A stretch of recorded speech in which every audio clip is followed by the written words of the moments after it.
Томаса Тухеля увольняют из Баварии. Последние детали в переговорах Мбаппе с Реалом. Порту прибил Арсенал. Манчестер Юнайтед назвал цену за Решфорда. Обо всем этом и многом другом вы узнаете в этом ролике. А перед его началом я хотел бы сказать о том, что у меня есть телеграм-канал, в котором ты найдешь актуальные новости из мира футбола, а также трансляции матчей топовых чемпионатов. Ссылку я оставлю в описании. Джим Рэдклифф официально стал совладельцем английского Манчестер Юнайтед, завершив покупку 25% акций клуба. Стать совладельцем Манчестер Юнайтед – большая честь и большая ответственность. Это знаменует завершение сделки, но является лишь началом нашего пути к возвращению Юнайтед на вершину английского, европейского и мирового футбола, приводит слова Рэдклиффа журналист Бен Джейкобс. Рэдклифф заплатил за 25% акций клуба 824 миллиона евро. Кроме того, Айнеос предоставит дополнительные 270 миллионов, предназначенные для будущих инвестиций в Олд Траффорд. Также в рамках сделки Айнеос согласилась с просьбой совета директоров передать ответственность за управление футбольными операциями клуба. Это будет включать все аспекты деятельности мужского и женского футбола и академий, а также 2 места в правлении Манчестер Юнайтед PLC и в правлении футбольного клуба МЮ. Как сообщает Фабрицио Романо у себя в соцсетях, Кильян Мбаппе согласовывает последние детали контракта с мадридским Реалом, который вступит в силу 1 июля 2024 года. По его информации, игрок получит права на изображение, а также огромный подписной бонус.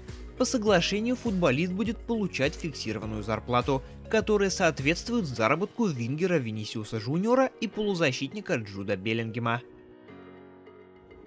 Вратарь Ливерпуля и сборной Бразилии Алисон Беккер восстановится от травмы не раньше конца марта. Об этом сообщает инсайдер Фабрицио Романо со ссылкой на главного тренера сборной Бразилии Доривала Жуниора. По его информации, бразильский голкипер не сможет принять участие в ближайших матчах национальной команды. Бразилия 23 марта сыграет с Англией, а 26 с Испанией в рамках международных товарищеских матчей. Вратарь получил повреждение подколенного сухожилия на тренировке Ливерпуля перед матчем 25-го тура АПЛ против Брентфорда. Мюнхенская Бавария на своем официальном сайте объявила об уходе главного тренера Томаса Тухеля. Клуб и специалист совместно приняли решение прекратить сотрудничество, срок действия которого изначально был рассчитан до 30 июня 2025 года. Тухель покинет Баварию по окончании нынешнего сезона. Тухель возглавил Баварию в марте 2023 года. Как пишет Sky Sport Deutschland, Бавария уже ищет нового тренера. Приоритетным кандидатом стал Хаби Алонсо, работающий с Байером. Мюнхенский клуб уже связался с представителями 42-летнего специалиста. Сейчас Алонсо полностью сосредоточен на работе с Байером. Однако, по данным журналиста Флориана Плеттенберга, у Баварии либо хорошие, либо очень хорошие шансы на то, чтобы заполучить его летом. Интерес к Хаби проявляет не только Бавария, но и Ливерпуль. Его контракт с Байером рассчитан до лета 2026 года. Хави ищет крота в Барселоне. Сливы из раздевалки в медиа правдивы. Об этом журналист Хави Мигел сообщил в эфире Эль Чирингита. Уже 2 месяца продолжается охота на ведьм в раздевалке. Ищут крота. Все, что появляется в медиа, правда. Это не новая проблема. У Хави сразу была одна цель – найти крота. Случался и полный сюр. Хави собрал весь тренерский штаб и советников и сказал им положить телефоны на стол, а потом начал их проверять, заходил в WhatsApp. Хотел найти, есть ли у кого в контактах журналисты. Он делал это с разрешения всех присутствующих. Игроки считают, что крот в тренерском штабе – это самое серьезное. На последних встречах Хави с командой не было никого из штаба, только Хави и игроки. Было 3 таких встречи. Хави сам звонил одному журналисту и спрашивал, кто его источник. Конечно, журналист не ответил, он не имел права это делать. Это случилось месяц назад. Были звонки в медиа с сообщением о том, что им пришлось наложить вето на какого-то сотрудника. Ситуация ужасна, существует недоверие, игроки не верят штабу. Хави все еще не нашел крота, сказал Мигел.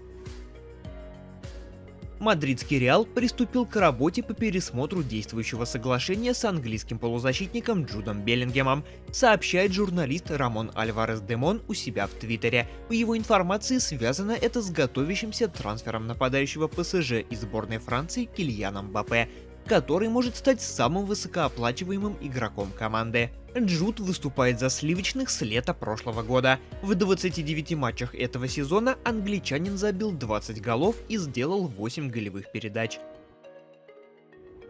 Манчестер Юнайтед запросит за нападающего Маркуса Решфорда более 100 миллионов фунтов, если ПСЖ захочет подписать игрока, сообщает журналист The Guardian Доминик Бут. Ранее в СМИ появлялась информация о том, что ПСЖ рассматривает англичанина в качестве замены для Кильяна Мбаппе. Однако парижане готовы попытаться приобрести Решфорда только в том случае, если игрок четко обозначит обоим клубам, что он хочет присоединиться к французскому гранду. Контракт Маркуса с МЮ рассчитан до лета 2028 года. Официальный сайт французского Марселя назвал имя нового главного тренера. Им стал 70-летний бывший главный тренер сборной Кот-д'Ивуара Жан-Луи Гассе. 24 января этого года Гассе был уволен с поста тренера сборной после крупного поражения от Экваториальной Гвинеи со счетом 0-4, отправивший Кот-д'Ивуар на итоговое третье место в группе. Уже после увольнения французского специалиста стало известно, что его команда все-таки вышла в плей-офф, став по турнирным показателям четвертой из 6 сборных, занявшей в своих квартетах третьи места. В итоге Кот-д'Ивуар стал победителем Кубка африканских наций. Тони Кросс в ближайшие недели примет решение относительно своего возможного возвращения в сборную Германии, сообщает The Athletic. По информации источника, если немец все же решит принять участие на домашнем Евро, то главный тренер сборной Юлиан Нагельсманн вызовет его на мартовские товарищеские матчи. В них Германия встретится с Францией и Нидерландами. Если же Кросс ответит отказом, то больше не будет вызываться в национальную команду. Напомню, что Кросс завершил выступление за сборную после чемпионата Европы 2021 года.